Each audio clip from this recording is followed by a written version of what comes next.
कल्पना कीजिए, एक राजा जिसके चरणों में पूरी दुनिया झुकती थी, जिसके महल सोने चांदी से चमकते थे, जिसके पास अपार शक्ति, सम्मान और वैभव था। लेकिन उसी राजा की आंखों से अचानक आंसुओं की धारा बहने लगी और वह दौड़कर एक गरीब फटे कपड़ों वाले इंसान को गले लगा ले। आखिर ऐसा क्या था उस गरीब इंसान में? क्यों भगवान श्री कृष्ण का दिल भर आया? क्यों आज भी कृष्ण और सुदामा की दोस्ती को दुनिया सबसे पवित्र दोस्ती मानती है? आज की इस कहानी में हम जानेंगे सिर्फ दोस्ती नहीं, बल्कि विनम्रता, प्रेम, त्याग और सच्चे रिश्तों का असली अर्थ। तो अंत तक जरूर बने रहिए, क्योंकि ये कहानी शायद आपकी जिंदगी की सोच बदल दे। गुरुकुल की दोस्ती। बहुत समय पहले की बात है। उज्जैन के पास महर्षि संदीपनी का आश्रम था। वहीं शिक्षा ग्रहण करने आए थे दो बालक। एक थे द्वारका के भविष्य के राजा श्री कृष्ण और दूसरे थे एक गरीब ब्राह्मण पुत्र सुदामा।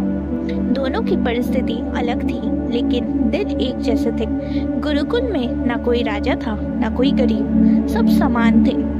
सब मिलकर लकड़ियां लाते, भोजन बनाते, आश्रम की सेवा करते। धीरे धीरे कृष्ण और सुदामा की दोस्ती इतनी गहरी हो गई कि दोनों हर काम साथ करने लगे। एक दिन गुरु माता ने दोनों को जंगल से लकड़ियां लाने भेजा। जंगल में अचानक तेज तूफान और बारिश शुरू हो गई। आकाश में बिजली चमकने लगी। सुदामा डर गए, लेकिन श्री कृष्ण मुस्कुराते रहे। दोनों एक पेड़ के नीचे बैठ गए और पूरी रात भीगते रहे ताकि गुरुकुल की लकड़ियां सुरक्षित रहें। सुबह जब गुरु संदीपनी वहां पहुंचे तो अपने शिष्यों का प्रेम और समर्पण देखकर भावुक हो गए। उन्होंने आशीर्वाद दिया, तुम दोनों की मित्रता युगों युगों तक याद रखी जाएगी। और सच में आज हजारों साल बाद भी दुनिया कृष्ण सुदामा की दोस्ती को याद करती है। लेकिन समय कभी एक जैसा नहीं रहता। गुरुकुल की शिक्षा पूरी हुई और दोनों अपने अपने रास्तों पर चल पड़े। एक बने द्वारका के महाराज और दूसरा गरीबी से संघर्ष करता एक साधारण ब्राह्मण।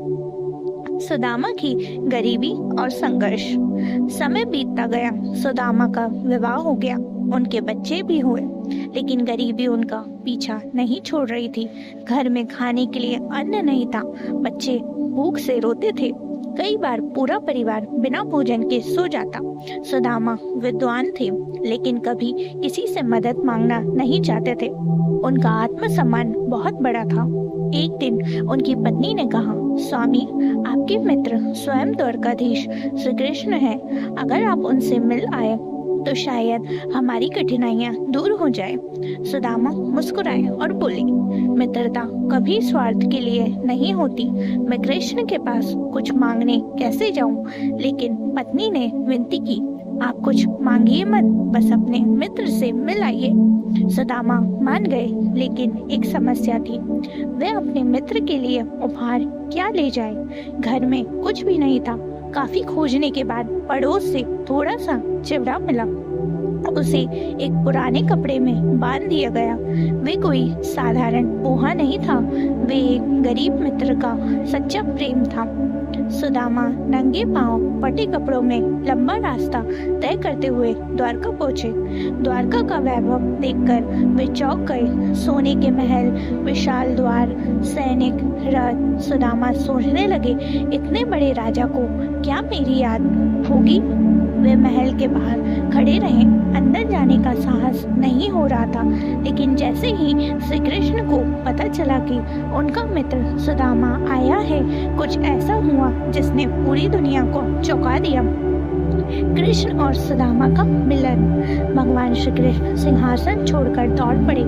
पूरा राजमहल हैरान था। द्वारका के महाराज एक गरीब ब्राह्मण के लिए इतने भावुक क्यों हो गए? लेकिन कृष्ण को कुछ दिखाई नहीं दे रहा था। उन्हें सिर्फ अपना बचपन का मित्र दिखाई दे रहा था। श्री कृष्ण ने सुदामा को गले लगा लिया। दोनों की आंखों आंखों से आंसू बहने लगे। वे दृश्य इतना पवित्र था कि देवता भी भावुक हो उठे। श्री कृष्ण सुदामा को अपने महल के अंदर ले गए, उन्हें अपने सिंहासन पर बिठाया। फिर भगवान ने खुद अपने मित्र के पैर धोए। सोचिए, जिस भगवान के चरण पूरी दुनिया धोती है, वही भगवान अपने गरीब मित्र के चरण धो रहे थे। रानी रुक्मणी भी ये दृश्य देखकर आश्चर्यचकित थी। कृष्ण बार बार सुदामा से पूछ रहे थे, मित्र, इतने वर्षों बाद आज आए हो, मुझे भूल तो नहीं गए थे? सुदामा कुछ बोल ही नहीं पा रहे थे, उनका गला भर आया था। फिर श्री कृष्ण की नजर उस छोटे से पोटली पर पड़ी।